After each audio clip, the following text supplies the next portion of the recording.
I wasn't invited to my sister's wedding.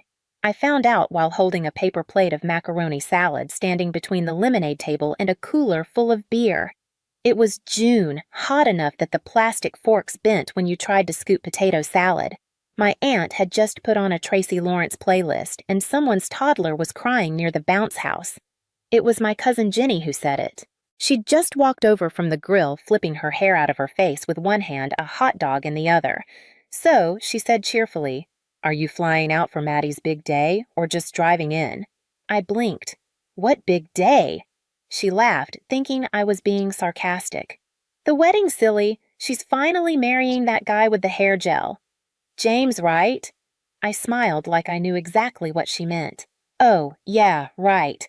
Then I excused myself to go check on the deviled eggs, which was code for sitting in my car with the AC on high and trying to breathe through the strange, sudden silence in my chest. Madeline was my baby sister. I helped raise her after Dad died. I held her hair back when she got sick at her first college party and wired her money more than once when she forgot rent was due. I was the one who mailed her a weighted blanket during her first panic attacks and the one who stayed on the phone with her the night she thought James was cheating. And now she was marrying him, with floral arrangements and a venue and apparently a guest list. That didn't include me. I sat in my car for 10 minutes trying to decide if I was hurt, angry, or just tired. The answer was yes, to all three. Inside the house, someone had cut into the strawberry sheet cake. From the window, I could see Jenny chatting with my mother, who wore her usual soft blue summer dress and looked perfectly composed, as if everything in the world was just the way it ought to be. I looked at the plate in my hand. The macaroni was sweating in the heat. They'd planned a wedding my sister didn't even mention, and somehow I was the only one who looked surprised. I waited 2 days before I called my mother. It wasn't because I needed time to calm down. I wasn't angry exactly. I wasn't even looking for an apology. I think I just needed to hear her say it out loud that they'd planned all of it without me. She picked up on the second ring. "Hi, honey," she said in that warm, efficient voice she used with store clerks and church volunteers. I could picture her in the kitchen wiping down the counter with a dish towel phone nestled between her cheek and shoulder. "Everything all right? I just have a quick question," I said, trying to keep my tone light. "Is Maddie getting married?" A pause, a breath, the sound of a refrigerator closing. "Well," she said, as if I'd asked whether the mail had arrived. "Yes. Next month, actually. We didn't know if you'd be free." "I didn't know it was happening." She chuckled lightly. "Oh, Claire, don't be dramatic. That word again, dramatic." It was the same tone she used when I cried at Dad's funeral, and she told me to pull myself together. The same one she used when I called her in tears after losing my job 5 years ago. "Don't catastrophize, sweetheart. You'll land on your feet." I let the silence settle between us.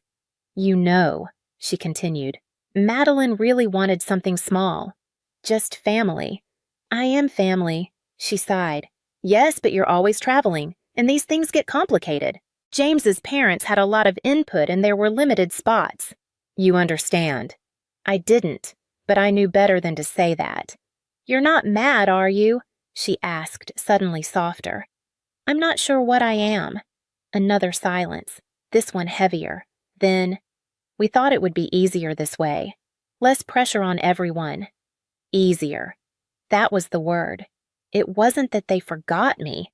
It's that I was the easy one to erase.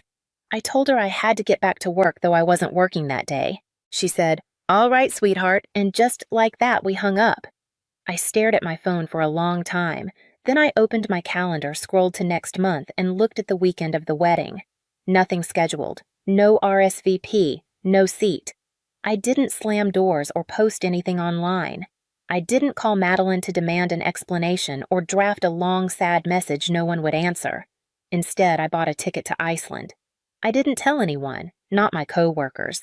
Not my neighbor who usually brought in my mail when I was gone. Not even my friend Julia, who had stood beside me through 2 breakups and a layoff and knew my coffee order better than the barista. I just stopped answering things. That Friday, I submitted a vacation request to HR, packed a small suitcase, and left a single sticky note on my fridge. "Gone. Don't wait up." The flight from Boston to Reykjavik was quiet. I didn't watch a movie. I didn't read. I stared at the flight map on the tiny seatback screen, a glowing white line arcing over Greenland like a scar. By sunrise, I was standing in a rental cabin carved into a hillside of volcanic rock, half covered in moss and silence. The lake outside looked frozen, even though it wasn't. The windows fogged over in the morning. The shower smelled faintly of sulfur. I loved it immediately. For 24 hours, I didn't check my phone. The second day, I took a walk down to the edge of the lagoon. There was a wooden bench half buried in snow, and I sat there until I couldn't feel my hands. I took a photo. It wasn't perfect. I wasn't smiling. Just a figure in a wool coat sitting by still water under a white sky. No caption. No tag. Just the image. I posted it to my Instagram story. Within 10 minutes, the scene list lit up Madeline. My cousin Jenny, my mother. No one said a word. I didn't expect them to. That wasn't the point. The point was that they saw me. Not at the bridal shower, not at the rehearsal dinner, not at the wedding planning brunch I hadn't even heard about, but here in a country of glaciers and steam and silence, I had become momentarily visible. I posted nothing the next day, just lived. I drank bitter coffee from a ceramic mug and watched the fog roll in over the lake. I wrote in my journal, nothing poetic, just lists of things I didn't have to do here. No small talk. No pretending I was fine. No RSVP. No gift registry. Only me. And the sound of ice shifting in the wind. I knew the wedding was that weekend, though no one had said the date out loud to me. I figured it out the same way you learn most things your family doesn't want you to know from social media and side comments. My cousin Trish had posted a boomerang of champagne flutes clinking beside a caption that read, "Love is in the air," and someone else tagged a boutique hotel 2 hours outside Albany. That was enough. Saturday morning in Iceland was silver and quiet. I sat by the window with a blanket over my legs and watched the light creep slowly across the lake. There were no church bells here, no wedding playlists or bridesmaids laughing behind closed doors. Just snow, steam, stillness. I made oatmeal. I didn't check my phone. By late afternoon, the wedding had likely started. Maybe Madeline was walking down the aisle in something lace and sleeveless, our mother crying on cue. I imagined soft, lighting pastel flowers filtered joy. And somewhere in the photos there would be a missing chair. Not obviously. They'd have filled the seat or rearranged the row, but I knew where I was supposed to be, and I wasn't there. That night, I posted a new image. It was just my hand holding a ceramic cup against the backdrop of the frozen lake. The sky was lavender. My nail polish chipped slightly on one finger. Nothing glamorous. Nothing posed. No caption. Again. The scene by list rolled in within minutes. Madeline. Our mother. 2 of her friends I hadn't spoken to in years. Still no one messaged. Still nothing was said. But this time I could feel it, the quiet had shifted. It was no longer absence, it was presence withheld. I imagined them scrolling through their phones between dances or desserts, seeing my post in a moment of pause and wondering if it meant something. It did. It meant I knew. It meant I was watching not out of jealousy or malice, but because I had once mattered here. And now, I didn't. Not enough to be invited, but enough to haunt the edge of the frame. I didn't post again for 2 days. Let them notice the silence. Let them fill it with whatever story they needed to tell themselves. I had nothing to add. 3 days after the wedding, I woke up to the sound of my phone buzzing on the nightstand. It was barely 6 in the morning, and outside the sky was a pale gray, the kind of color that made you forget the sun ever existed. The phone kept buzzing messages, missed calls, more messages. At first I thought maybe someone had died, but the names on the screen told a different story. Lindsay, Aunt Carol, my mother, then Madeline's college roommate, then finally Julia, the only one who ever really told me the truth. Her message was short. No greeting, no build-up. You need to see this. She attached a link, a TikTok. No context, just a thumbnail of what looked like a reception hall and something blurry flying through the air. I hesitated. I wasn't sure I wanted to open it. I wasn't sure I wanted to know. But I clicked. The video started mid-chaos, shouting gasps movement. A bridesmaid was screaming not in joy, but fury. her voice cracking as she threw a bouquet across the room, not in ceremony, but in rage. People were standing, turning, backing away. Someone knocked over a centerpiece. Glass shattered somewhere off screen. Then the camera found Madeline. She was crying. Not delicate tears, but shaking red-faced mascara running. She was yelling something, though the audio was distorted. The voice that came next was clearer. "You were my best friend, Maddie. My maid of honor, and you were sleeping with him the whole time." The voice belonged to Rachel, her best friend since freshman year, the same girl who helped plan the bachelorette trip, the same girl who apparently had planned on marrying James herself. My stomach dropped. Another guest's voice, this one half laughing in disbelief, said, "That's the maid of honor!" The camera panned just enough to catch James frozen between them, hands raised, like a man trying to tame wild animals. He said something no one caught. It didn't matter. The crowd had already started to move, guests whispering, grabbing coats, gathering purses. One woman walked out with her napkin still in her hand. The video ended with Madeline sinking to the floor. I watched it twice. Then I turned my phone over and stared at the ceiling of my cabin. The wood beams creaked in the cold. Somewhere outside, a bird made a sound I couldn't name. The buzzing started again. Voicemails, missed calls, new texts piling on top of the old. No one said the words, but they didn't have to. "Please call me. Your sister's a mess. We need you home. Claire, please." By noon, I had a voicemail from my mother, her voice wobbling in and out like a radio signal from another life. In it, she said Madeline wasn't eating, that the family was embarrassed, that people were talking. She didn't mention me being right. She didn't apologize. She didn't ask how I was. She just said, "We don't know what to do without you." I sat at the window, bare feet pressed to the cold floor, watching the lake ripple under wind. My phone buzzed again. This time it was from Rachel. Not a call, just a message. "I'm sorry you weren't there. You probably would have stopped me." She was wrong. I wouldn't have stopped her. I would have let the truth find its way in, just like I did. By early afternoon, my phone had stopped ringing and started pleading. The voicemails were no longer brisk or annoyed. They were softer now. My mother left 6 of them in under 3 hours, each one a little more frayed than the last. In the third, she was crying or trying to. Her voice cracked in places it never used to. "Claire," she whispered, "your sister is devastated. I don't think she's left her room since Saturday. We don't know what to say to her. We need you home.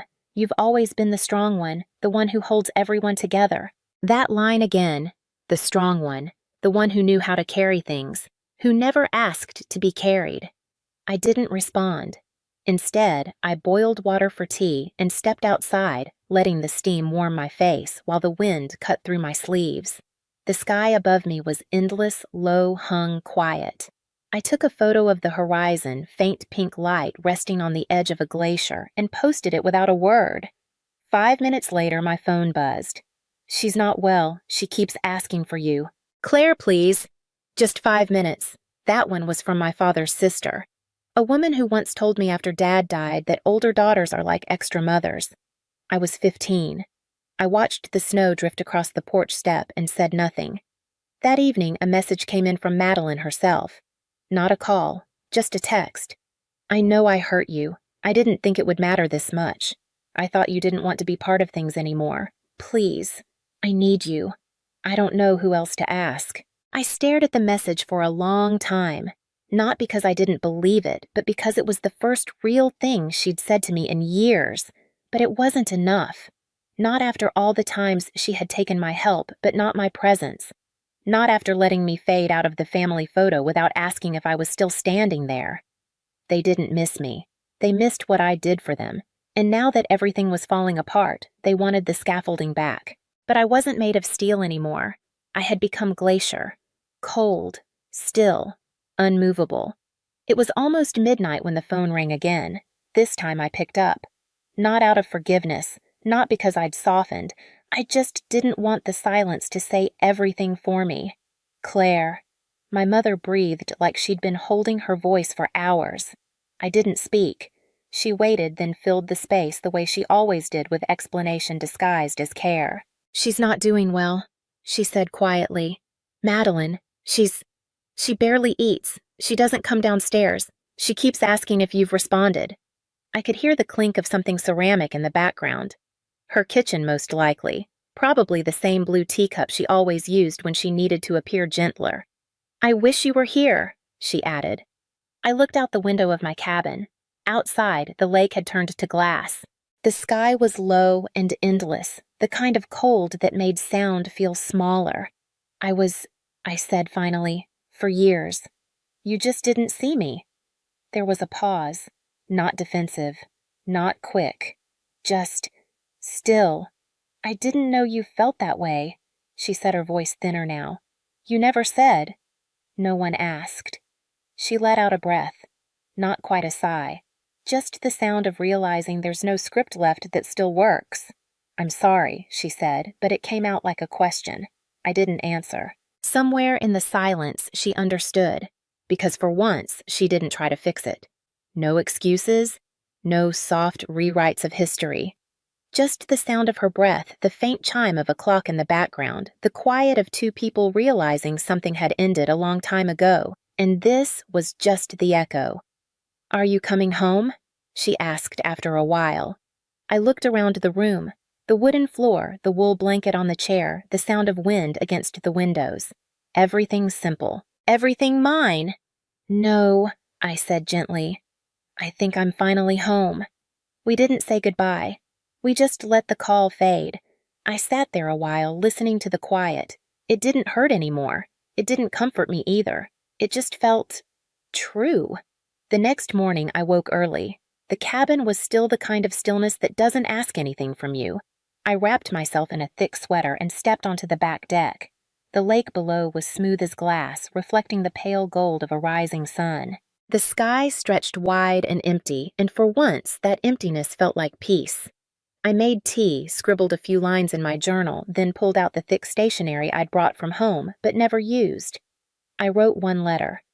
Short, plain. No accusations. No lists of what had been done or left undone. Just this. I hope you find peace. I hope you tell the truth. I hope next time the invitation comes before the apology. Claire. I signed it with my full name, folded it carefully, addressed it to the house I grew up in, no return address. I walked into town later that day and dropped it in a red post box near a bakery that smelled like cardamom and ash. The man behind the counter nodded as I passed, recognizing me from the morning before. Cold today, he said. I smiled. Not as much as yesterday.